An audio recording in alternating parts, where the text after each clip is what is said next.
Bởi dương mơ sầm nol đã chia sầm nol là cùi sầm nol là bạ đi kha cái sinh đi nâng kêu electronic nick ta thời ban nom châu nâng tam tam là biệp ná đấy ai đam ban hai tam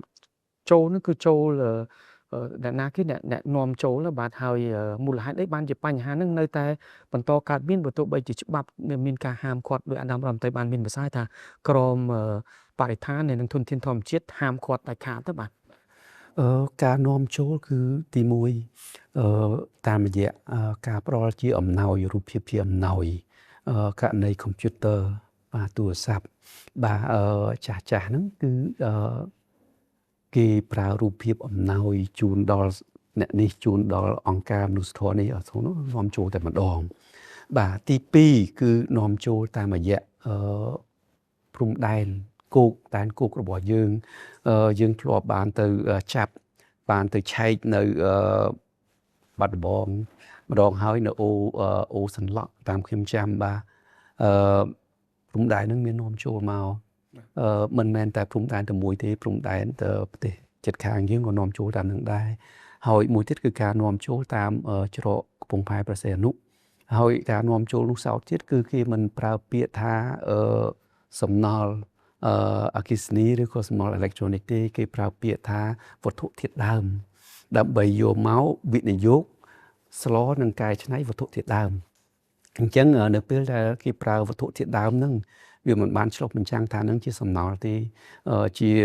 ម៉ាស៊ីនត្រជាក់ចាស់ចាស់ជាអាគុយចាស់ចាស់ឬក៏ជាកុំព្យូទ័រចាស់ចាស់ម៉ាស៊ីនបោកអាវចាស់ចាស់មិនមែនទេគេមិនប្រើពាក្យហ្នឹងទេគេប្រើពាក្យវត្ថុធាតុដើមព្រោះថាបរិខាងអស់ហ្នឹងអាចយកមកដកហូតវត្ថុធាតុដើមពីហ្នឹងមកបាទអញ្ចឹងគេប្រើពាក្យហ្នឹងទី1ទី2គេយកមកតាមរូបភាព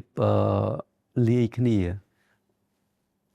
កំតិចដែកដែលកាត់ច្រាំជាឡានចាស់ចាស់ហ្នឹងគេច្រាំជាកតិចដែកជាមួយនឹងកតិចដែកដែលនាំចូលហ្នឹងកតិចរបស់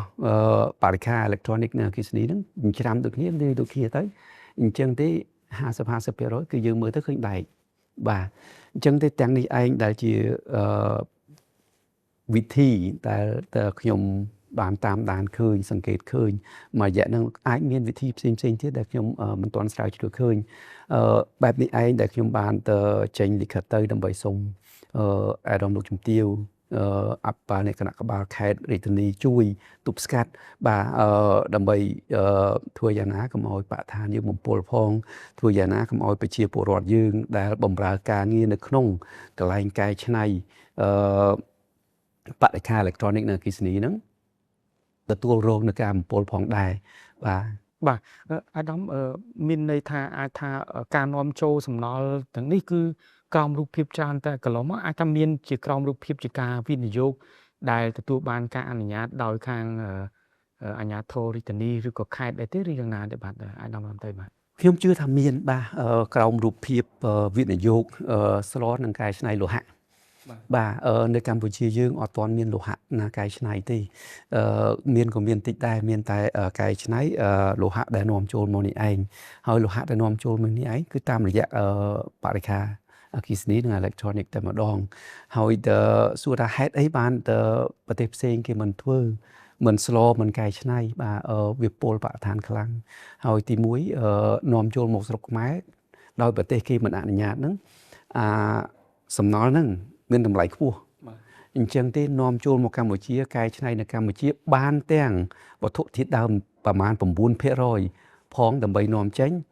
បានទាំងតម្លៃដែលគេអនុញ្ញាតឲ្យនាំចូលមកផងបាទអាចថាគម្រោងវិនិយោគនឹងក្រោមរូបភាពទឹកប្រាក់ប្រមាណដែរអាដាមបានហើយអាចថាមានជាក្រុមហ៊ុនណាខ្លះហើយក្រុមហ៊ុនទាំងនោះមានប្រភពមកពីប្រទេសណាខ្លះដែរអាដាមទឹកប្រាក់ទី1ដែលក្រសួងបរិស្ថានគ្រប់គ្រងអត់បាននោះគឺគម្រោងវិនិយោគក្រោម$5 លាន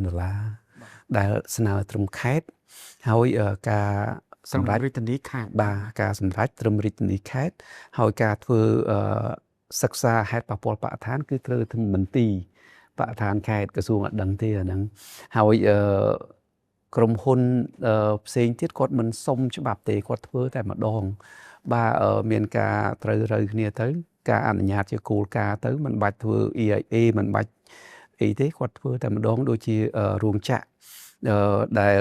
កែច្នៃអាគុយឆេះថ្ងៃមុននេះបាទគឺទទួលបានការអនុញ្ញាតពីក្រសួងឧស្សាហកម្មនិងសិប្បកម្មបាទក្រសួងបរិស្ថានអត់មានដឹងទេបាទដល់ឆេះដល់ផ្ទុះទៅបានយើងទៅមើលឃើញស្រាវជ្រាវទៅឃើញថាបាទរោងចក្រហ្នឹងគាត់សុំធ្វើការស្លនិងកែច្នៃវត្ថុធាតុដើមបាទអញ្ចឹងទៅរូបភាពមានធំមានតូច